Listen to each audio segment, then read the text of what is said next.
morning, everyone. My name is Anum, and today I'm going to talk about making the most of subscriptions. Right. So a little bit about myself. I'm an iOS contractor. I work in London at the moment. I worked with quite a few companies in the past, big, small, medium-sized, lots of startups. At the moment, I'm working with The Guardian. In the past, I worked with on Chase UK app, Sky, and lots of startups. And I've implemented subscriptions for quite a few of them. So I'm going to share some of the things that I found difficult, some of the things that might not be well documented, some of the things that you guys might find useful. Right. So for today's talk, the agenda is we're going to go through a brief discussion about types of different subscriptions. But our main focus today is going to be auto-renewable subscriptions, which is the most exciting one. We'll talk about subscription groups, promotional offers or offer codes, and a little bit about some features that are not very well known, like grace period, server notifications. And then I'll talk about some of the caveats that I've encountered, like increasing prices or canceling subscriptions, and a little bit about how to retain customers as well. Let's get started. Yeah. Okay. So not a lot of people know about this, but there are actually two different types of subscriptions. We mostly know about the auto-renewable ones, you know, the ones you pay every month or every week or every year for. But there are actually non-renewable subscriptions as well, which pretty much works like just having an in-app purchase. But the difference is when you buy it, basically, you see a different UI which says you're buying a subscription, but it does not auto-renew. It does not, for example, if you're buying it for a month, at the end of the month, it's not going to charge you for the next month. You do have to make a manual purchase at the end of that or a non-renewable subscription. And in the App Store Connect console, there aren't a lot of options out there because it doesn't seem to be a very popular subscription type. You can't set the duration or expiration date. You have to do all of that manually in the code. But let's talk about the more exciting type of subscription, which is the auto-renewable subscription. I'm sure we're all familiar with it. As the name suggests, they renew on a recurring basis. And you can configure a lot of things in the App Store Connect, like the duration. You can have promotional offers on it. You can also set up the prices, and you can have different prices for different regions, different countries. And you do require manual cancellation for it. So unlike non-renewable subscription, this is going to renew at the end of the duration. For example, at the end of the month, the user will be charged for the next month automatically. You don't have to ask them to buy it again until they cancel manually. Right. So there's a thing called subscription groups. Let's talk about them. What are they and why do we need them? They basically help us organize subscriptions. It's not a very well-known fact, but within the same app, you can have multiple subscriptions. It's not very common to have that, but it can be done. For example, if you have a mindfulness app, you could have a separate subscription for, say, meditation, and another one for yoga, which are independent of each other. And how do we make these independent subscriptions? By having them in different groups. So groups allow us to have multiple subscriptions and to organize them. For example, you could have a meditation subscription, which is monthly, but you want to buy the yoga subscription for the year. So you could have an annual one for yoga and monthly one for meditation within the same app. And they will be independent of each other. So if you, for example, unsubscribe from meditation, it's not going to affect your yoga subscription for the year. So I'll take you through the console as well at the end of our discussion. Let's talk about subscription plans. Some of the most common ones are either price-based or duration-based. So you must have seen subscriptions such as basic subscription, premium subscription, which offers you a bit more, a few more options or access to more premium features. Or you could have subscription plans that are based on duration period, like weekly, monthly, or annual ones. And this can all be configured within the App Store Connect. So this is what the subscription group looks like in App Store Connect. As you can see in this example, I've got the meditation subscription, which has 2 tiers inside it. You could have monthly or annual, or you could have basic or premium. And then I have the yoga group as well. So let's look at the meditation group. And here I've got the basic one. And you can see that the duration for both of them is 1 month. So at the end of the month, this is going to renew. But for basic and premium, in the premium subscription, I've just added more features for the user to give them an incentive to get the premium one. And this is the yoga subscription. And I varied that based on monthly and annual. So the monthly one would renew end of the month, the annual one would renew end of the year. Let's talk about some exciting stuff.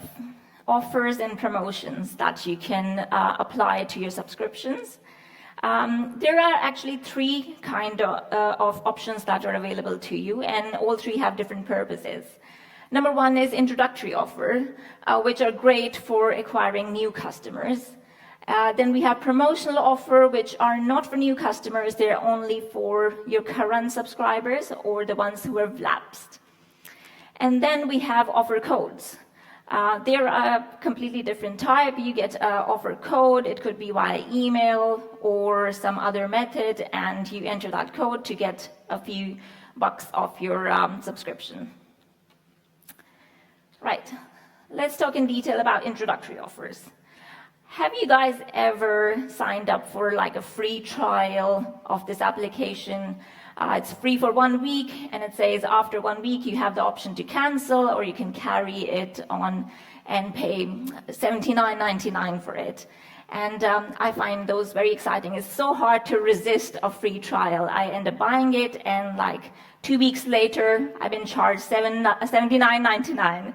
I've done that more times than I can count, but that shows how powerful introductory offers actually are. It's so much easier to buy a subscription thinking you don't have to pay for it now. You can try it out. You can try the features. If you don't like it, you can always cancel, or if you like it, you can keep it. So introductory offers allow us to give our users either a reduced price or a free trial to them. And it's great because it lowers the barrier to entry. And some of the price-sensitive customers can try out the product before committing to it long-term. So there is an eligibility criteria. You cannot offer introductory offers to your current subscribers or somebody who has previously had that introductory offer before. And this criteria is limited to the subscription group.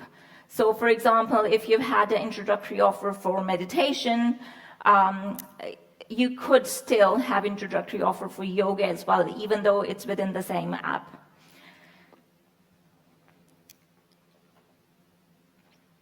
Right, so promotional offers are a bit different. They are not for new subscribers. They only target your current subscribers or somebody who has lapsed in the past. It's great for retention. It's great to keep your subscribers subscribed to your product. And you can have multiple promotional offers. With introductory offers, you don't have that choice. You can only have one introductory offer that applies to that subscription. You can vary it by region, but there's not a lot of flexibility there. But with promotional offers, you could have a bunch of them.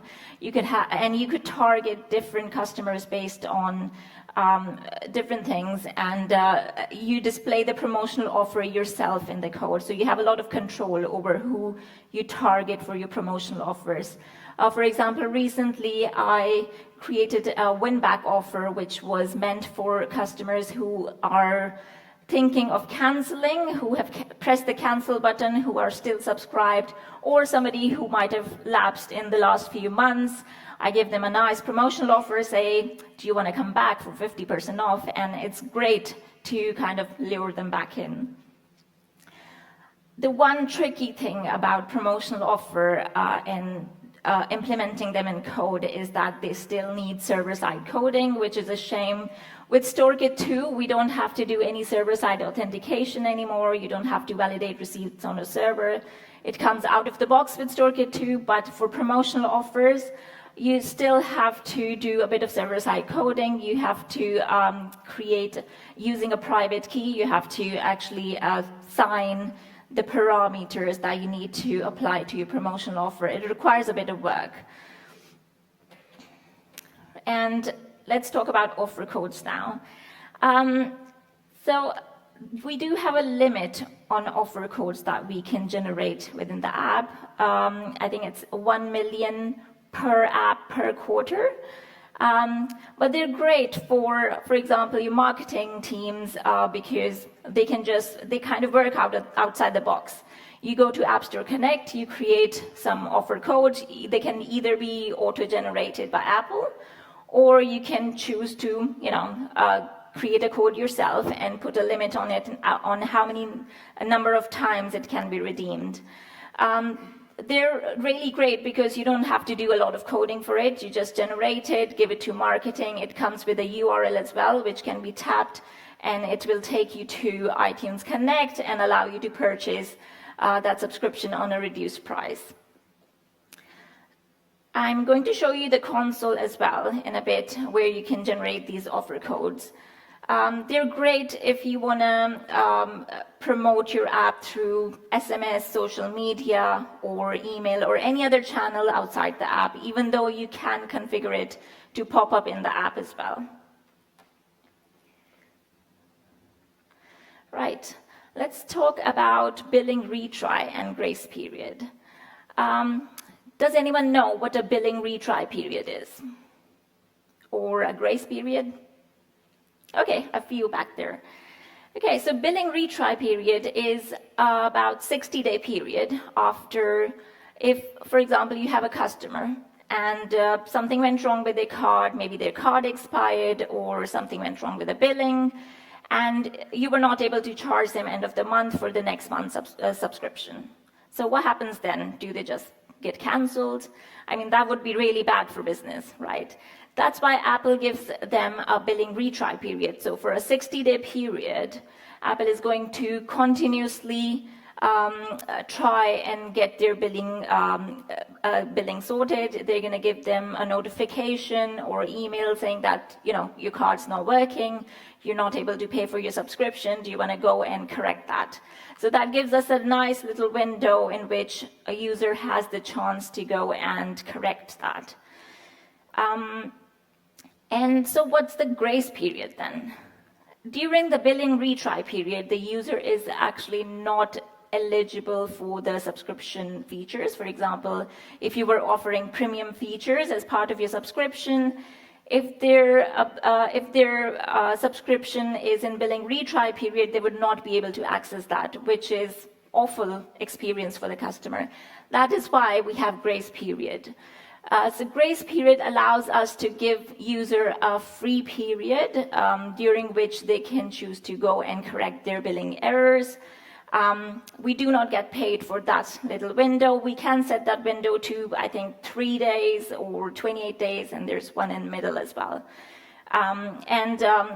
During that time, again, Apple is gonna continuously ask the user to correct their billing issues, and you can also do that. So within the app, you can show the user a nice little window telling them that there's something wrong with their subscription payment, and they can go and correct that. It helps you retain customers who might otherwise be lost. So at the end of the billing retry period, obviously, the customer would be lost, their subscription would be canceled automatically if they didn't went and corrected their payment details. Okay, has anyone ever worked with Apple server notifications? a few. I'm surprised that it's not more, because these are really, really helpful. And they're great for in-app purchases as well. So basically, server notifications allow you to get information about subscriptions or even in-app purchases happening inside your app.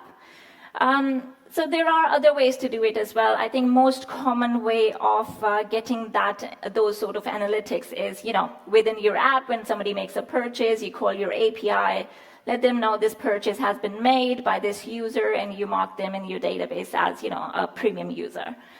But that's not very reliable, to be honest. And I'll tell you why. For example, if I had a subscription for a news app, right? And I deleted the app, and then I went ahead and canceled it in my app, iTunes Connect or my settings. How would the app know? How would your database know that I have actually canceled that subscription? What if I still had access to, the Android application? You wouldn't know that I've canceled it unless you're listening to Apple server notifications. So you can get a bunch of notification. You can get notification about cancellation, about subscription, about billing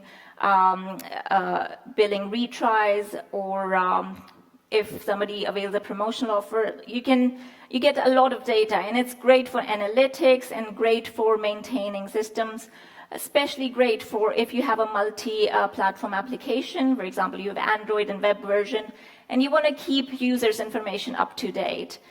Server notifications are much more reliable than just calling your API from within the app. So increasing subscription prices is something of sort of an edge case that I came across while working on subscriptions. What happens, for example, you created a subscription 5 years ago, and now, the economy is not doing well. You do need to raise your prices, your costs have increased. How do you raise your subscription prices? It's quite simple, actually. In the App Store Connect, you go and you increase the price. But what happens to your customers? What do they see? How do they get notified? They obviously get an email from Apple or an in-app messaging saying that the subscription prices are increasing, and in your next billing cycle, you'll be charged a bit more. But what if you were a subscriber? You were subscribed to a meditation application, and you were paying $5.99, and now it's asking for $10.99. How would you react? Would you want to cancel? I probably would, because that's like twice as much. So Apple has a sort of policy where if your subscription increase is more than 50% or above a certain threshold, that threshold is £5, $5 for monthly users, and I think $50 for annual users. And if it exceeds that threshold, Apple asks user for consent, because obviously that's a significant increase. They get email or in-app messaging or a notification saying that your prices are going to increase. Do you consent to it? And if they don't consent to it, the subscription will be lost.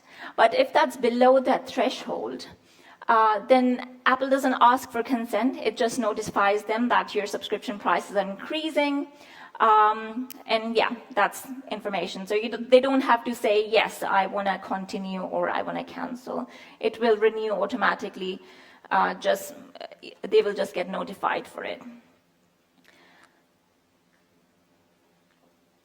So you do have option to preserve prices for your current subscriber. For example, like I mentioned, if you have a meditation app, it might be a bit of a shock to your old customers who were paying $5.99 to now be charged $10.99 for it. You want to retain those customers, but if you have any future subscribers, you want them to pay the more up-to-date pricing. So you can opt to freeze the current pricing and then have another pricing for the new subscribers. And you do have the options to bring back the previous subscribers up to new pricing as well. You can have multiple price points. That can be a little tricky though. Within the app, you don't really have information about whether it's a legacy subscriber, whether they're paying $5.99 or the current $10.99 pricing. So it can be a problem for large-scale application who might have a lot of legacy users who are paying very little, and their features have increased and they want to be charging more to their customers. That was a scenario that I came across recently, and we went and had a meeting with some of the people from Apple about it, and what their suggestion was that in that case, you should offer your legacy subscribers step-up offer. For example, if you were increasing your price from $5.99 to $9.99, it would be great if you give them a promotional offer that says, we are going to increase our prices. Do you want to instead pay $7.99 for a certain amount of time instead of the $9.99?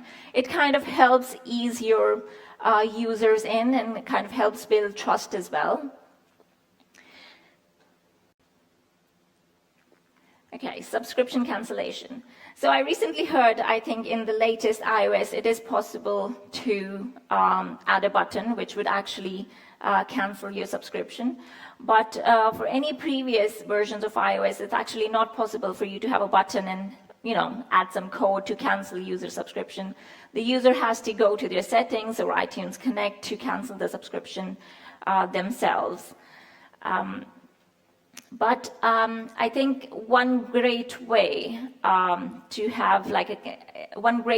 to retain customers who might want to cancel your subscription is to have a cancellation button within your app somewhere.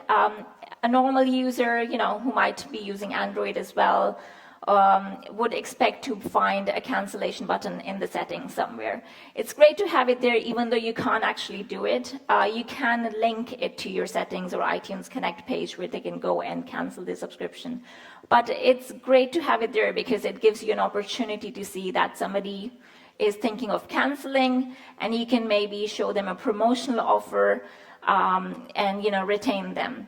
So I'm an Audible subscriber, and they have this great strategy. Every time I go and try to cancel Audible, they give me this unbelievable offer, 50% off, free book, that I have still not been able to cancel my subscription. I've been trying for the last year, but that's great for retaining your customers.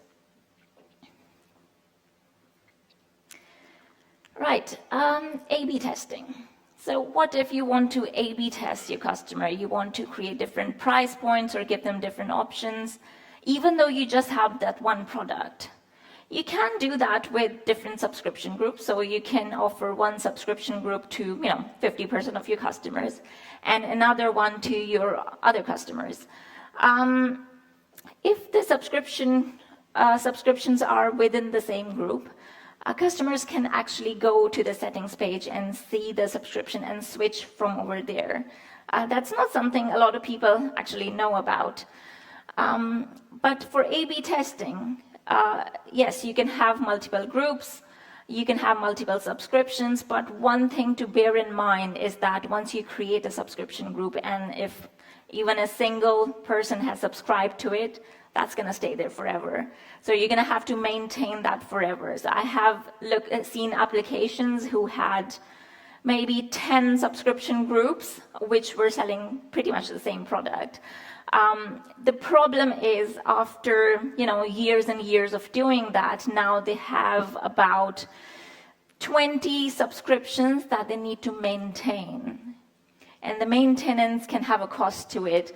Obviously, if you want to increase your prices, you need to go ahead and increase it for all of those 20 subscriptions, which are pretty much offering the same product at the end of the day. If you want to create promotional offers, again, you need to go to every single subscription. So it greatly increases the cost of maintenance. You might want to think about that. I think one great thing you can do with A/B testing is offer different kind of promotional offers or offer codes to customers. Offer codes can replace an introductory offer as well. That is a much better way of A/B testing rather than creating 20 different subscriptions, because the cost of maintenance there is too high. Right. I have a few minutes, so I'm going to take you through the App Store Connect console and show you where the magic happens.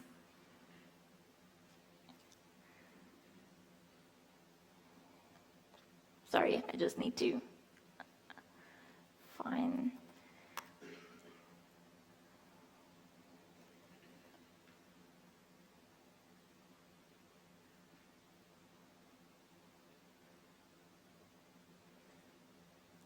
Okay.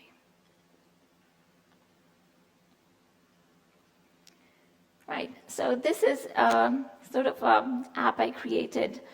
It's not live, just for Pragma conference to show you what the console looks like. We have the subscription tab over here, where you can create auto-renewable subscriptions in this area and non-renewing subscriptions over here. So as you can see, you can have multiple groups over here. I've got one for meditation, one for yoga. And here is where we set the billing grace period. We get the option to choose between 3, 16, or 28 days. And you can apply it to your sandbox environment if you're testing, and then later on to production. Let's look at the meditation subscription group. Oops, something went wrong.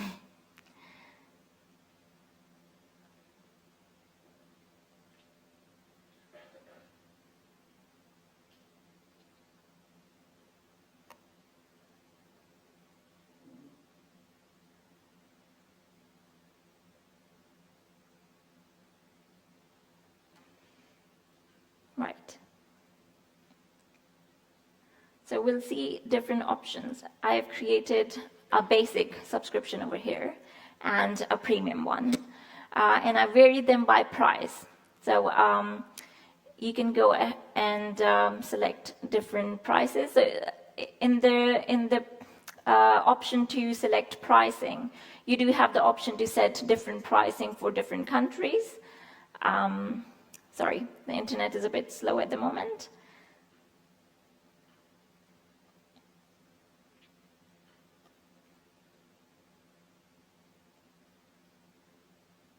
Okay, so it's not loading.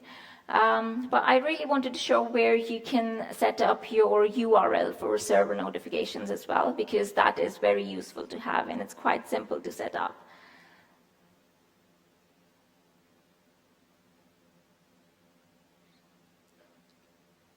Okay, so maybe the internet connection isn't so great. Maybe what we'll do is I'll take some questions if you have any.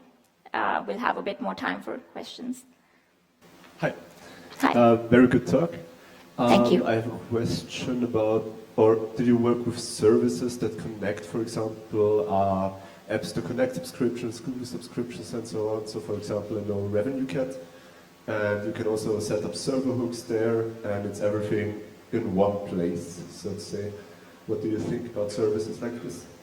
Yeah, I think RevenueCat is a pretty good service. I haven't used it personally, but I've heard great things about them. It does make it easier for you to do a lot of these things. I suppose one sort of disadvantage for having a service is if, a new feature comes in or a new API comes in, it takes a little while for, obviously services like these to come up to date with that. They do, obviously, if you're using a service, perhaps the control that you have over creating stuff might be a bit smaller. But I've heard great things about RevenueCat, so, might want to try that. Thank you.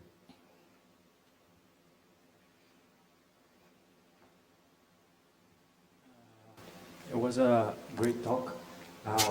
My question is based in the talk we had yesterday. I would like to know how the subscription is implemented in the app, and if it's possible to bypass, like they did yesterday, for Face ID and all the stuff. Sorry, which talk are you talking about from yesterday? The one about the reverse engineering. Oh, I'm sorry, I was a bit late, so I missed that.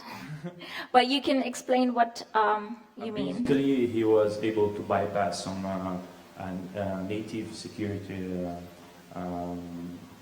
like Face ID and this kind of stuff. Oh, I'm not quite sure if that would work in this scenario. I'm not sure. Is the speaker here at the moment? Yep.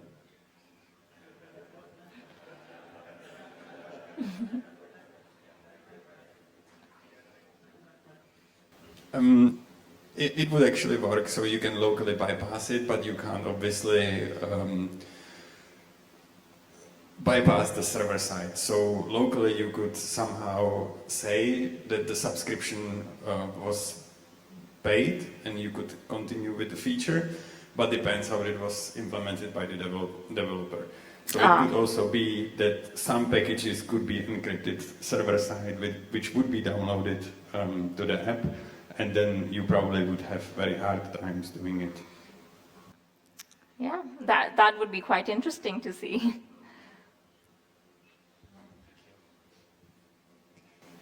Hiya, loved your talk. Oh, am I right? Is it on? Okay. I had a question about the prices that you normally see on the App Store page.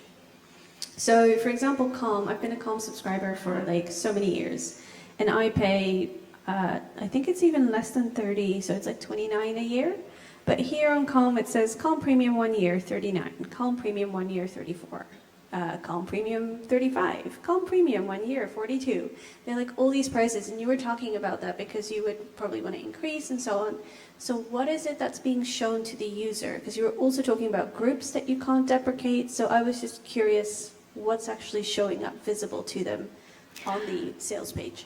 So on the sales page, obviously that's under your control. You can display whatever you want. It's always, I've given you, basically I've shown you that multiple groups can be created. It doesn't mean that you should.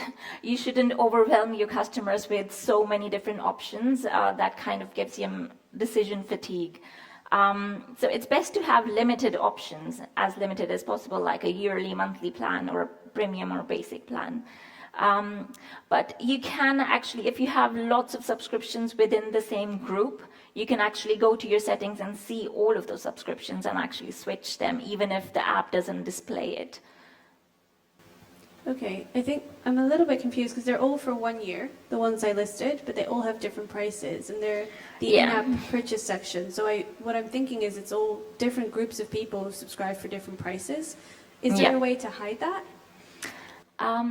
So what they should have done is actually gone to the pricing area, which I wanted to show you, and actually increase the pricing over there. I think, again, that's like a gap in the knowledge.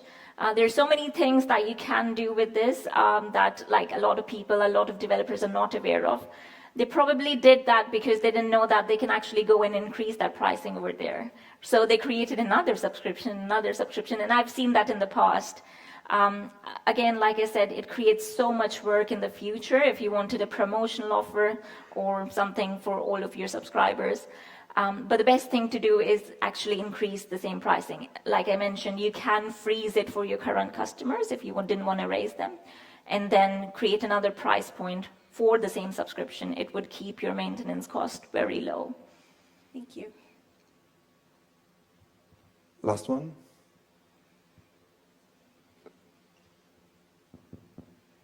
It's not okay. Hi, thanks for your talk. And my question is, what if I want to change the subscription plan from monthly to yearly? What the users see if I change the subscription from App Store Connect? Sorry, I can't see where you are because of all the lighting. But Mian, okay, sorry. okay. So that's a very interesting question. That's something I actually wondered myself. I haven't come across a case where I've needed to implement that, but I'm guessing it would be something similar to increasing the prices. There might be some sort of consent that might happen. I don't have the answer to that question because I haven't done that. I wonder if you can do it for subscriptions that are live. I don't think that's the case, but I will get back to you on that. I'm going to check. Yeah. Thank you. And can subscription be cancelled? Subscription can absolutely be cancelled. You mean by the developer? Yeah, No, from the once developer no, perspective. once it's live and you have even just one subscriber, you cannot cancel it anymore. You have to maintain that forever. Thank Yeah. you. Right, thank you so much, everyone. Thank you.